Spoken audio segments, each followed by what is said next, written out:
तीन बहनों की लालची भाभी। करिश्मा, रेशमा और मनीषा तीन बहनें हैं। उनका एक भाई भी है, मयंक। मयंक अपनी बहनों को बहुत प्यार करता है, लेकिन मयंक की पत्नी सविता इस मामले में मयंक से बिल्कुल ही अलग है। वो अपनी ननदों का जितना बुरा कर सकती है उतना बुरा करती ही रहती है और अपनी ननदों पर हुक्म भी चलाती है। करिश्मा, करिश्मा, तुमने अभी तक नाश्ता नहीं बनाया? तुम्हारे भैया को ऑफिस जाने में देर हो रही है। हाँ भाभी, बस अभी बनाती हूँ। करिश्मा, तुम ये ढीलापन छोड़ दो। कल को पराए घर जाना है। वहाँ अगर तुम इस तरह से काम करोगी तो लोग क्या कहेंगे कि माँ ने और भाभी ने कुछ सिखाया नहीं। और तुम्हारी दोनों बहनें कहाँ हैं? अब रेशमा मार्केट गई है और मनीषा सो रही है। क्या? सुबह के 8 बज रहे हैं और ये महारानी अभी भी सो रही है? ये कहते हुए सविता अपनी सास दुर्गा देवी के पास जाती है। माँ जी, देख रही हो अपनी बेटियों के तौर तरीके? क्या हुआ बहू, सुबह सुबह क्या कर दिया मेरी बेटियों ने? अरे एक तो अभी अभी उठकर किचन में गई है, दूसरी सुबह सुबह बाहर चली गई और तीसरी अभी तक सो रही है। क्या करूं मैं इन तीनों का? मैं तो परेशान हो गई हूँ। जा जाकर उठा उसे और रेशमा से मैं बात करती हूँ। सविता सीधा मनीषा के कमरे में जाती है और उससे कहती है, महारानी जल्दी उठो, सूरज सर पर आ गया है। भाभी थोड़ी देर और सोने दो ना, मैं रात को लेट सोई थी। वो क्या है ना, यूनिट टेस्ट चल रहे हैं। शराफत से उठती है या नहीं, या फिर पानी की भरी बाल्टी डालूं तेरे ऊपर? नहीं नहीं भाभी, मुझे बिस्तर में नहीं नहाना, उठती हूँ मैं। मनीषा जल्दी से उठकर बाथरूम में चली जाती है। सभी आराम से बैठकर नाश्ता कर रहे होते कि तभी रेशमा बाजार से हाथ में सामान लिए आ जाती है। रेशमा को देखते ही सविता उस पर बरस पड़ती है। लो, आ गई महारानी। ऐसा भी क्या सामान लाना था जो सुबह आंख मलते ही बाजार की तरफ रवाना हो गई? भाभी, कल आप ही तो चीख रही थी कि घर का सारा सामान मुझे ही लाना पड़ता है, घर में किसी को भी किसी काम से कोई लेना देना नहीं है। अब मैं बाजार जाकर सामान ले आई तो आपको इस बात से भी तकलीफ हो रही है? देख रही हो माँ जी, अपनी बेटी की जुबान कैंची से भी तेज चलती है। और मयंक, आप तो कुछ कहेंगे नहीं अपनी लाडली बहन को? रेशमा, अपनी भाभी से ऐसे बात नहीं करते। चलो माफी मांगो। भैया, मैं क्यों माफी मांगू? आप भाभी से बोलिए ना कि हम पर कम हुक्म चलाया करे। हम इस घर की बेटियां हैं और आपकी पत्नी की ननद है, नौकरानी नहीं। लो कर लो बात। इनकी भलाई के लिए कुछ भी बोलो तो इन्हें बुरा लग जाता है। इस घर में यही इज्जत है मेरी। देख लो माँ जी, आपकी बेटी किस लहजे में मुझसे बात कर रही है। सविता वहाँ से चली जाती है। मयंक को बहुत गुस्सा आता है, वो भी वहाँ से चला जाता है। फिर करिश्मा रेशमा को समझाती है। रेशमा, तुम्हें भाभी से माफी मांग लेनी चाहिए थी ना। लेकिन दीदी, मैंने कुछ किया ही नहीं, तो मैं माफी क्यों मांगू? हाँ करिश्मा दीदी, रेशमा दीदी जैसे ही घर में आई, भाभी ही उन पर चिल्ला रही थी। हाँ, मैं मानती हूँ कि गलती भाभी की थी। मैं तो इसलिए बोल रही हूँ कि भाभी ने माँ को तो पूरी तरह अपने वश में कर लिया है। वो हमारी बात सुनती ही नहीं। मयंक भैया हमारे लिए हमेशा खड़े रहते हैं, इसलिए उनकी बात का मान तो तुम्हें रखना चाहिए था ना। कोई फायदा नहीं दीदी, कुछ दिनों की बात और है, भाभी उन्हें भी हमारे खिलाफ भड़का देंगी। फिर वो भी माँ की तरह हमारी किसी बात का विश्वास नहीं करेंगे।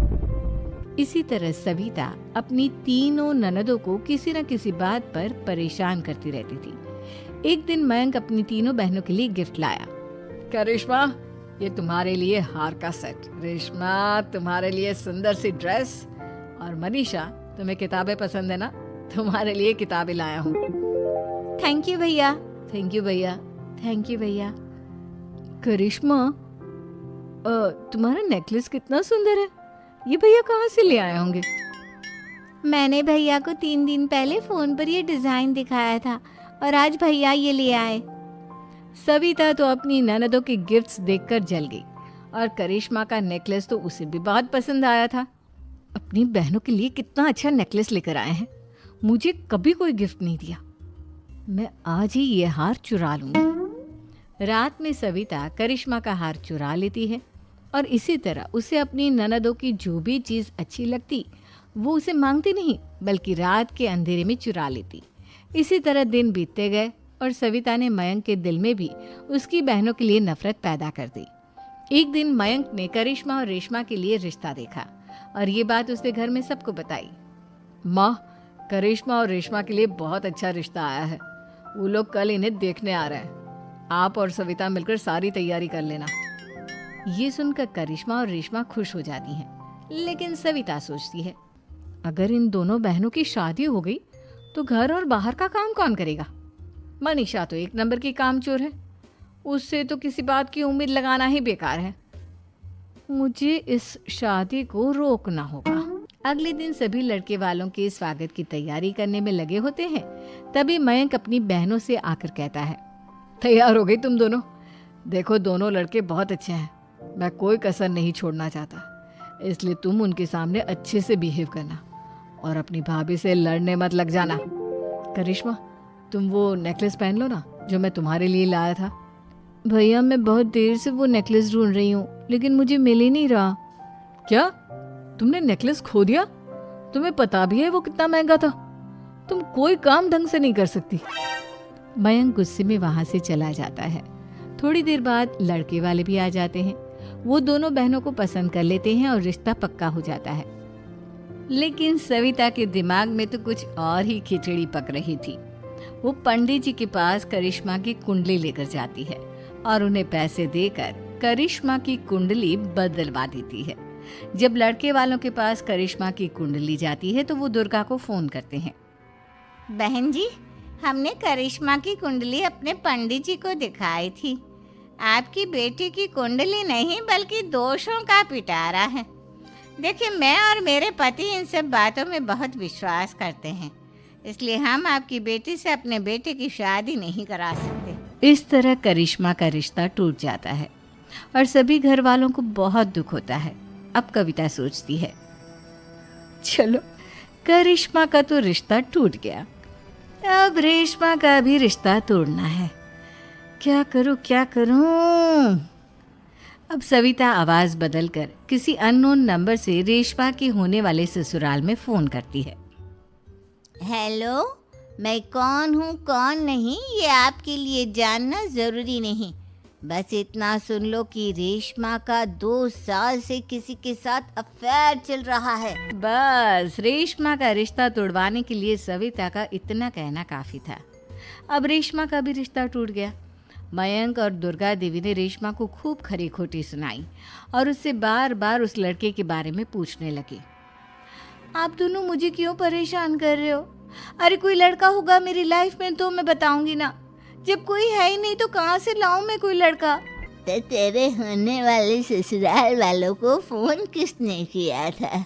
माँ, मैं नहीं जानती किसने फोन किया था, मैं सच कह रही हूँ। मैं तो पहले ही कह रही थी, इसकी लगाम खींच कर रखो, लेकिन मेरी सुनता ही कौन है?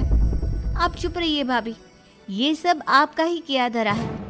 अब तीनों बहनों को विश्वास हो जाता है कि ये सब उनकी भाभी ही कर रही है। तीनों बहनें अपनी भाभी को सबक सिखाने के लिए एक वकील कर लेती है और घर में हिस्सा मांगना। देखो भैया, माँ बाप की जायदाद में जितना बेटों का हक होता है उतना ही बेटियों का, इसलिए इस घर के 4 हिस्से होंगे और हमें अपना हिस्सा चाहिए।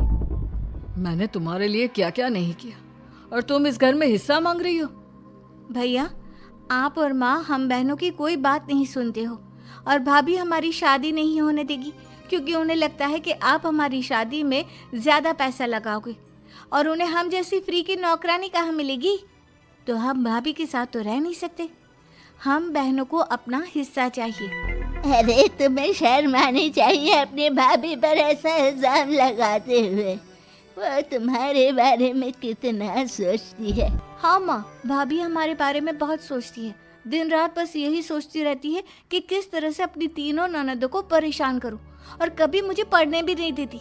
दोनों बहनों का रिश्ता भी तो इन्होंने ही तोड़वाया है और रात में हमारे कमरे में आकर हमारी चीजें भी चुराती हैं। इसी तरह सविता की तीनों ननदें अपनी बात पर अड़ी रही। अब कोर्ट में तारीख भी शुरू हो गई।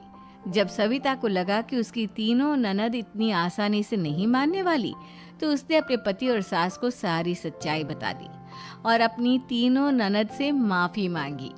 मयंक और दुर्गा को भी अपनी गलती का एहसास हो गया। अब सविता खुद करिश्मा और रेशमा के लिए अच्छा रिश्ता ढूंढती है।